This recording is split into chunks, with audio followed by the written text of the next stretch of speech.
And as the transfer window is now over, I will be ranking the biggest signings that took place in this summer window. My editor made a bunch of players, the biggest players that moved this summer, and I'm going to put them in these 5 categories. The first one is elite signing, someone that I think is the perfect signing. It's top tier. Second one is good, just below elite, just good. Good signing, not bad, you know what I mean? Overpriced is a category which I want to make very clear. I want to make very clear. Some of them I think they're going to do well, but I just think the price is too much. I just think they overpaid and they overspent way too much.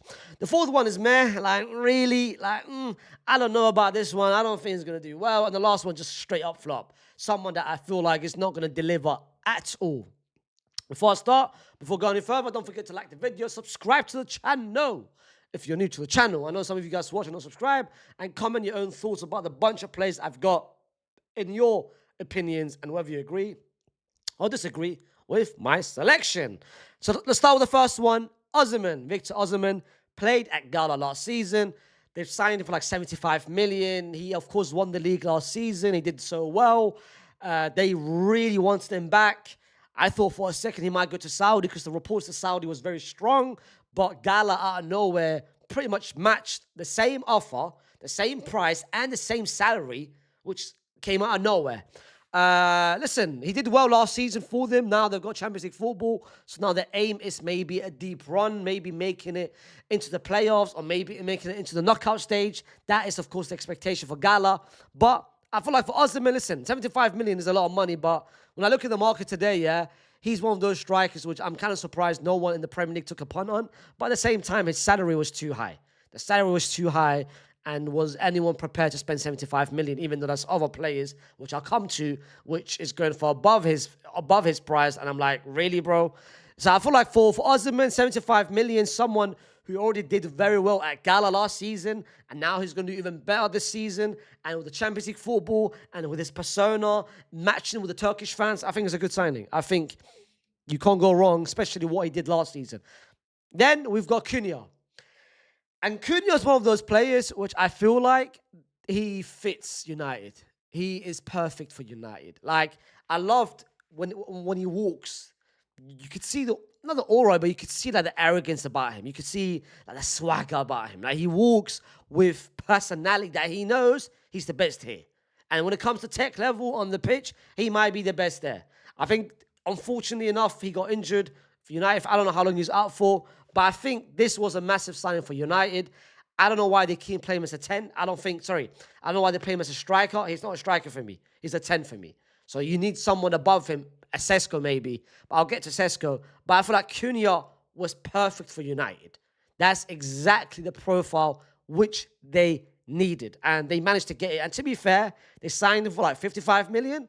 Ain't too bad, you know. For someone who scored double-digit goal last season, ain't too bad. It's not too bad. Actually, funny enough, yeah, I predicted this signing 3 years ago. Go check my video on TikTok. And when he got signed to Atleti, and there was rumors about him going to the Premier League, I said that if there was one Premier League team that should get him, it's United. And here we are. You know what I mean? Come on, baby. Drake takes. Then we've got Victor. And this is where, I don't know if you guys are going to agree with this. Victor, hear me out. Hear me out. Hear me out. Hear me out. I think Victor made a mistake. I think Victor made a mistake, and I think Arsenal made a mistake. I don't think Victor matches how Arsenal plays and the style of Arsenal. And I don't think Arsenal matches the way Victor is. Victor, you saw him last season, the way he plays, ball over the top, and that's what he wants. At the moment, I know it's early. I know this is mainly a prediction video in the same time. I don't think it's going to do well because I don't see Arsenal change the way they play. I think Kai Havertz fits better in this Arteta system than a Victor. I watched in the first game, I wasn't impressed. I watched the game against Leeds. I know he scored 2 goals, but I felt like there was something about it. Last game against Anfield, yes, he went to 2 difficult grounds. I'm not taking anything away from it. But I think 3 games is enough. My eye is not going to deceive me now and 6 months from now. If he turns out to be a hit 6 months now, I'll put my hands on and say, you know what, I was completely wrong. But I just look at it, and I don't think it's going to get any sort of better. Even if Eze starts, or even Bukayo Saka is back, I don't think they're going to compliment him. And I don't think he compliments Arsenal. Like, you've seen it with Kai Havertz, very different striker. I feel like Gabriel Jesus would do a way better job than a Victor. That's why I look at Victor, and I kind of look at him like, bro, like, you make the wrong move. It's a complete wrong move. He should have gone to a complete different club, even stayed for one more year. But for Victor, I'm going to go with man. That's just me being real. Nketiah. Listen, man. If you guys watched me on Sky Sport last year, and I had to predict a striker that Liverpool should sign, I said even over Isaac, over anyone on this list, Liverpool should sign Nketiah. They managed to sign Nketiah. Look at what he's doing to it. Look at the talent level, fam. Look at the tech level. 3 games, his first 3 games, he scored all 3.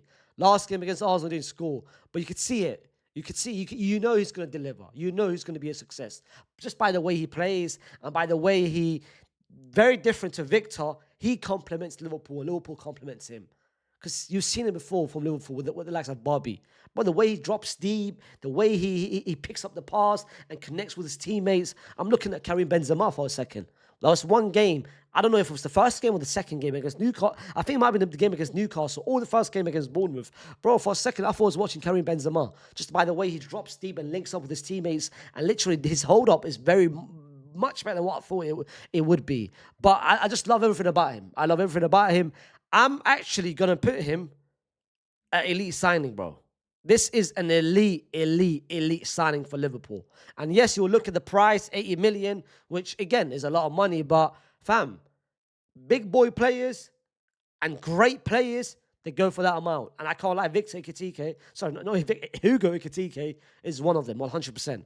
Then it's Steve. And Steve, let me just put him straight off elite, man. Let's not waste any sort of time, man. Let's put him straight elite. The reason why I say elite is you're looking at someone that's going to change the game. And you're looking at someone that's going to be a superstar in years to come. This Don is only 17, 18 years old, and you're looking what he's done already at Chelsea. He got lucky when Cole Palmer went down with an injury, but even that, he took his chances and he's run with it. The last 2 games, like Cole Palmer, he's looking to be a massive player. Like, you can trust him on the ball. I thought when he comes to the Premier League, maybe it might be too much in terms of physical levels, but I think he's handled it perfectly. I love the fact that he's not staying on the right-hand side, that he's playing as a 10. He's inverting inside the midfield, and he's actually becoming more than a right winger. He's becoming like an inverted right-handed 10 slash attacking midfielder. And this is the way he wants to play. The way he picks up the ball, progresses with it. He's not shy to taking a shot. I think it's been very important to Chelsea, and I think he'll be important to Chelsea with years to come. Like, this is, especially for the price they signed him for, like, this is going to be a bargain looking at it, bro. Like, when you sign players from Brazil like that, bro, he was labeled as and touted as the next Neymar. And I can't lie, man. For me, it's not Neymar. No one will be Neymar. But so far, he's done very well to impress, especially the Chelsea and the Premier League so far, what he's done to it. And I think this is elite signing, man. Mbombo, then, I can't lie. I look at Mbombo, I look at Cunha, and I look at both of them the same thing for United. I think United, both of them, they needed these kind of players. They needed Mbombo. They needed someone that scored 20 goals in the Premier League last season. Like, United, one of the biggest weaknesses last season was the goals. That they never scored goals. They lacked goals. And now you're looking at Mbombo, someone who scored a lot of goals. I think first game against Arsenal was very good, but just lacked the final touch, the final passage, the final action. And last game, he finally scored. And I think he's going to continue scoring for United. I wouldn't be surprised if he finishes on 15 goals, 20 goals, especially with the way United, I feel like United, even with Ruben, they are creating chances. The question is about finishing them. And I think now, with Mbemba, with Cunha, I think those are 2 players that I think will score a lot of goals. And Mbemba, great signing, man. Yes, 75 million. But then again, you're paying 75 million for someone who scored 20 goals in the Premier League last season. So it makes sense. Then you've got Sesko. Oh, United all over again, fam.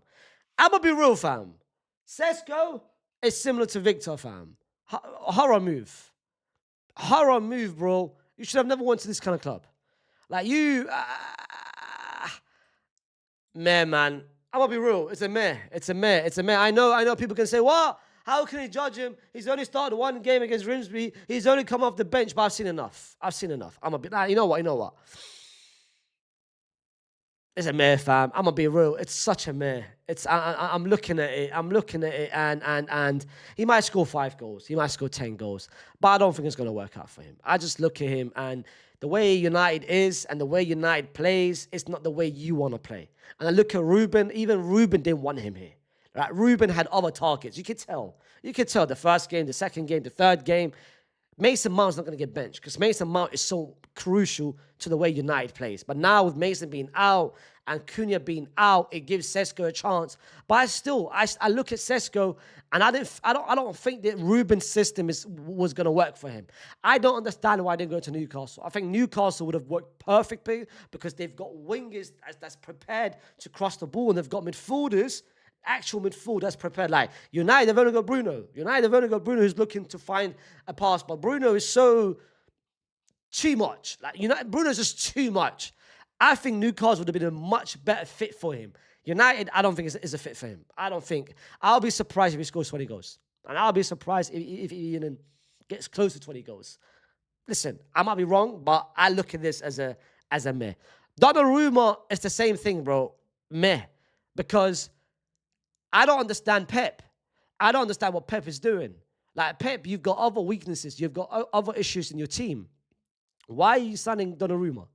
Why are you signing a player which is not part, like, Edison fits the way you play. But then again, the argument about Edison could be his shot stopping might not be the best. You got Trafford. Trafford, I looked at him as a mixture, like, his ball playing is not as great as Edison. His shot stopping is not as great as Donnarumma, but at least he's in the middle of both. Donnarumma, his ball playing is cheeks. So what exactly do you want to do, Pep? Do you want someone that is great at shot stopping, or do you want someone that's great in terms of ball play and having the ball with his feet? Clearly, the way you play, you need someone that's comfortable with his feet. Donnarumma, don't even tell me about he made 6 long. I saw City stat, City fan page trying to hype him up. Be like, oh, he made 6 long passes. His accuracy expands the brother. I've seen enough of him. I've seen enough of Donnarumma for me to know he's not a great ball player. And I don't know why City even signed him. You've got worse issues. Defensively, you had to solve that. You have to fix it. Even midfield, but you went to a goalkeeper, which you already signed a goalkeeper. Makes no sense to me. Then Votamode. And I'm gonna be real, yeah. Well, overpriced, bro. Overpriced, bro. Listen, the guy's only played apparently 17. He was only starting 17 games. Played 17 games last season. He went to the Euros and fair play. He did very well at the Euros, even the under 21 as well. But fam, you're paying 95 million for a dunny who hasn't even showcased what he can do. Like, the guy hasn't even had a 1 full season, and you're already paying 95 million. This is what I like to call it. This is a desperate signing. This is a desperate signing for Newcastle. Like, Newcastle were in a position where they were hand behind. Well, they had their hands tied because every target rejected them. Mbemba, Sesko, Ekitike, who else? There was so many. There was so many players who didn't want to go to Newcastle. And then towards the end, I think you got pressured. I think this is peer pressure, in my personal opinion. And I think you're pressured to sign him. And listen, man, it didn't work out, me personally. I mean, I think it will work out. He might score goals. He might do well. But I just think the price, 95 million for a guy who's hasn't really had 1 full season, too much, man. Too much. Then is Garnacho. And I'm going to be real, man. I'm going to be so real, man. I'm going to be so real. Listen, the price, 40 million in a market where everyone's going for more, fair play for Chelsea. I get the price. You're signing a player, Premier League proven, you could say, scored double-digit scores for United. I saw a stat that he, in the last 3 years, has got the most GAs for an attacker from United. Argentina international. He's still young. Fair enough. The price is fine. I don't understand the fit because I look at you know what? Let me bring the other person, Jamie Gittins. Let me bring Jamie Gittins here as well. So let me rank both of them now. I look at Garnacho and I look at Gittins. You're signing both of them on our combined 100 million for 2 wingers. Gittins, I think, was like 60 million. Garnacho was like 40 million. So you signed 2 wingers for 100 million on the left-hand side. Those two are going to be left wingers because I feel like Neto's going to now transfer on the right, and I think Steve is going to be behind him. So I think the way Enzo Maresca is going to do it is going to be on the left-hand side, is going to be Garnacho and Gittins. On the right-hand side, is going to be Neto and Steve and Cole Palmer as a 10 when he returns back. And Joao Pedro can play as a 10 as well, but he's going to be the main striker. The left-hand side, I don't see someone that can... I don't look at those two signing as a dominant signing. I don't. Like, Gittins, I see a lot more potential. Garnacho, I don't understand it because you're signing someone that we've seen he's not a great finisher. We've seen he doesn't have the greatest of IQs. We've seen his best skill is dribbling, you can say. But even that, I don't know if that's his greatest ever trait. Like, Gittins is a much better dribbler. But Gittins is someone I can see spark from. Garnacho, well, I don't. I don't. I don't see spark from Garnacho. It's just useless spark, fam. Useless spark.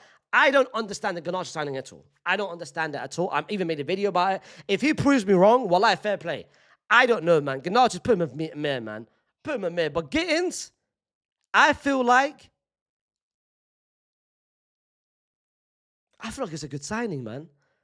I feel like Gittins, I can see more potential in him becoming a great player. And I feel like Gittins can be turned into that. Can be turned into that great player. If you told me now, who do I think by 6 months from now, 9 months from now, who's going to be starting for Chelsea on the left-hand side, it will be Gittins over Garnacho. That's just my prediction. Joao Pedro, I'll slap him elite, bro. Slap this guy elite. This is a great signing. Great signing.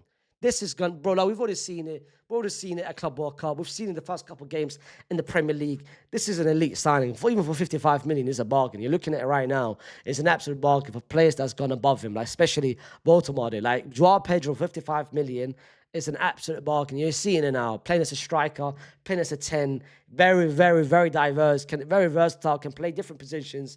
And even technically, is very sound.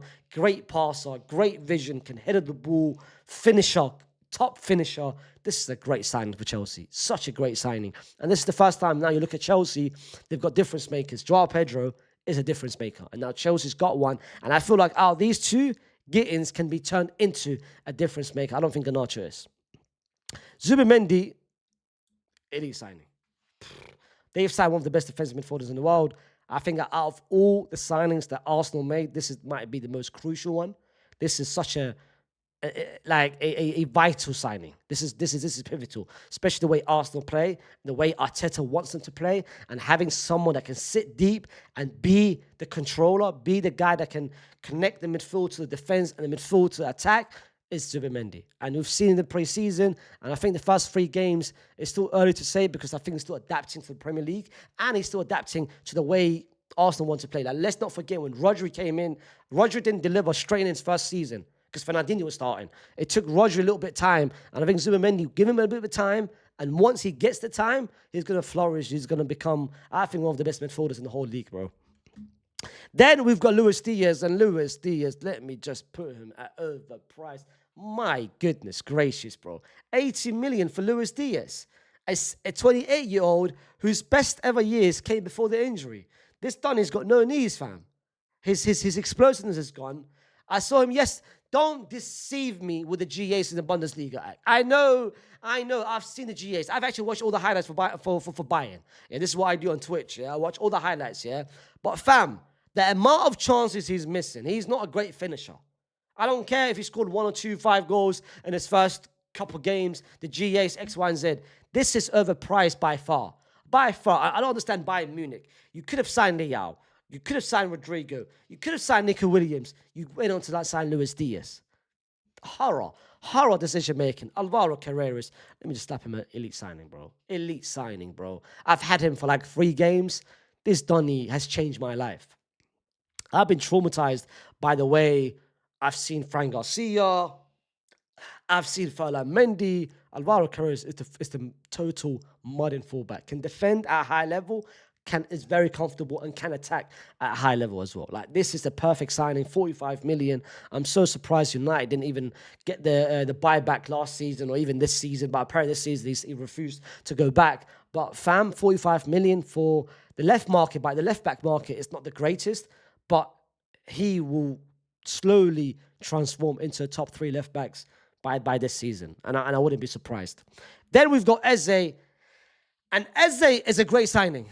With Eze, I'm gonna be real. It's elite signing, bro. Elite signing. This is exactly what Arsenal needed. They needed a difference maker. They needed someone that can change the team, and Eze is exactly one of them. Like, they've been too reliant on Saka, and now they've got a Eze, someone that you can give him the ball and can create something out of nothing. And I think he is perfectly for us. Like, he's perfect for the system. He's perfect as a left winger, can play as a 10. And I wouldn't be surprised if he takes Odegaard's position. Like, this is an elite signing. I don't care how much they signed him for, but it makes perfect sense. And he's not going to flop. I can't see him flop in Arsenal, especially with his story and his past. I just can't see him flop. It doesn't make sense if he flops. Franco Mostatuno, I think, is a good signing. It's a signing for the future.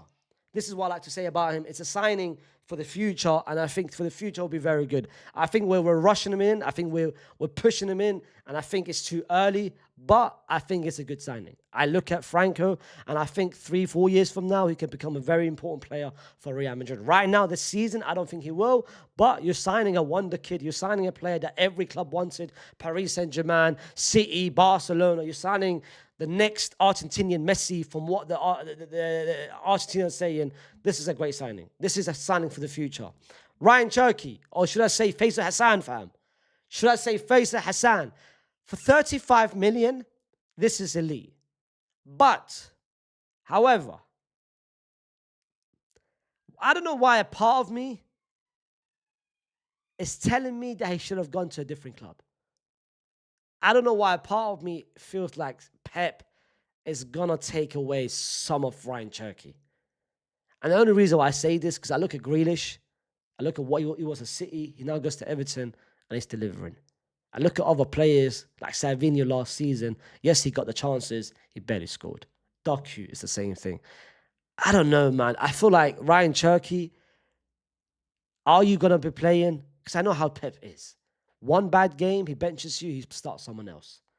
And now you've got competition with Oscar Bob on the right-hand side. You've got Savinho on the right-hand side. You've got Phil Foden as a 10. You've got Reichens as a 10. I don't know, man. It's a good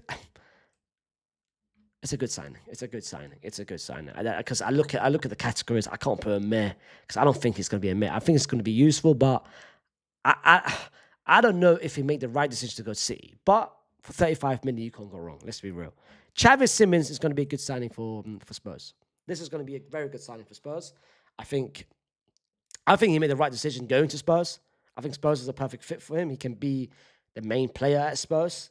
His ability speaks for itself. I think if he went to Chelsea, I think he might be second choice, third choice behind a Cole Palmer, behind a Joao Pedro, or even behind other players. But I think at Spurs, he can be the main player. Even when Madison comes back, or even when I think Kulusevski comes back, I think he can still be the main player, the face of Spurs. And I think he made the right decision going to Spurs, especially with the way they play. Having him as a 10 in the Thomas Frank system, I think it's a good signing.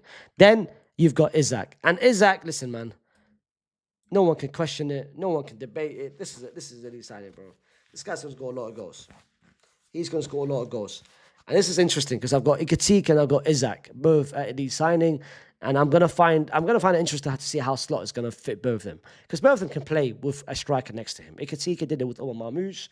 Isak did it with Sweden with Victor. They can both do it.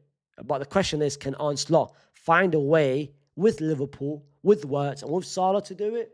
That's the question mark to me. That's the question that Arne Slot needs to figure out. But I think he can, and I think it will happen. Then we've got Rashford, and Rashford. Initially, I thought it was going to be this, bro. But now I'm looking at meh, bro. I don't think he's going to start a lot of games. I watch Barca. You guys know. I do watch them for Barca every single game. And The one game he had his chances, he didn't really do well with it, even though he had a decent 10 minutes to start off the game with against Levante. With the way I look at Rafinha on the left, Rafinha's not a 10. In order for you to play Rashford, you have to play him on the left. That means you have to force Rafinha as a 10. Rafinha's not a 10. Rafinha's is a left winger because he doesn't have the creativity to play as a 10, even though his profile cannot suit as a 10, but I don't think he plays as a 10. Then the option is, should I start Firmino? Should I start Rashford? Of course you're going to start Firmino. Of course you're going to start Dani Olmo. I think Rashford, by the end of the season, I don't think he's going to score more than 15 goals, or more than even double digit. I'll be surprised if he hits double digit. Then you've got Reijnders, and Reijnders is a good signing, man. Good signing. We've seen it already, and I think he's perfect, especially if Rodri gets back to the level. That means you can allow Reijnders to stay up front and to stay in the finals, like a Gundogan. Like you don't want Reijnders to defend. Like you don't want him to be the lone pivot because he did it the last couple of games. It didn't work out. You want him to be in the final third where he's best at, where he's best suited at, and you can get numbers from him. And I think if Rodri comes back to the level that he thinks he can, then let's see. Then we've got Noni, and Noni, it's a meh. I don't think Arsenal needed him. Yes, I know he had a decent game, but I don't think Arsenal needed him. I think if you want to spend the money of 50 million, you should sign Rodrigo. And with Noni coming in, he's going to play as a right winger. He can play as a left winger, but you're just taking Ethan's minutes. Ethan can play as a right winger. Ethan was supposed to be the Saka backup. Ethan, you extended his contract. Where is his minutes going to go? Where is Ethan's minutes going to go? Because now he can't play as a 10 because you got Odegaard and Eze. You can't play him on the left because you got Eze, Noni, Martinelli, and Trossard. You can't play him on the right because Noni is the backup to Saka. So where's Ethan going to go? I think you hindered Ethan's minutes completely, and I think you could, with that money, you could have signed an actual left winger or even signed a striker. Like rather, you could have used the Victor money and the Noni money to sign Isaac potentially. Start of the window. I just think the signing is going to be made by the end of the season. Kudus, it's a good signing. I think Spurs have done well signing both Kudus and Simmons at the price, especially Kudus for like, what, 55 million? Good signing. Then you got Bayena, and I think Bayena's going to be a very important signing for Atleti. Very important signing for Atleti. Out of all the signing which Atleti made, I think he was the perfect one. I think he was the perfect one for Atleti, especially the way he plays, and I think he's going to be massive to Simeone. Then you've got Juan Garcia, and Juan Garcia is easily an elite signing. Easily, but you can put him even number one. This is the bargaining of the summer, by the way. This is bargain of the summer. You're not going to find any cheaper player to sign or to transform your team than Juan Garcia. The fact that they signed him for 20 million, the best goalkeeper in La Liga last season, one of the best goalkeepers in the world for me, suits Barcelona. It's been saving Barcelona the last two games. This is a massive signing, fam. This is going to be seen as an absolute bargain. Absolute bargain. And I'm so annoyed that he went to Barcelona, especially from the rival Espanyol, the arch nemesis, the neighbours. But this elite signing. Then you got Dean Huijsen. Dean Huijsen once again, bro. Elite signing, bro. Bro, it's a massive compliment when you tell someone who's just come to Real Madrid that they are already the most important defender. And he's 19 years old. It's his first season. And the most important defender, not centre-back, defender as a whole. Like Madrid function around him, even his ball playing. He's a hybrid between a defender and a midfielder. It's so important to this Xabi Alonso system. Like he is an absolute bargain. The same way Juan Garcia is a bargain, Dean Huijsen 58 million is an absolute bargain. Then last but not least, you got Wirtz. And Wirtz, this is going to be seen as an overprice, bro. This is going to be seen as an overprice. Like, I don't think he's worth 150 million. I'm going to be so real. I don't think he's worth 150 million. Yes, what he did.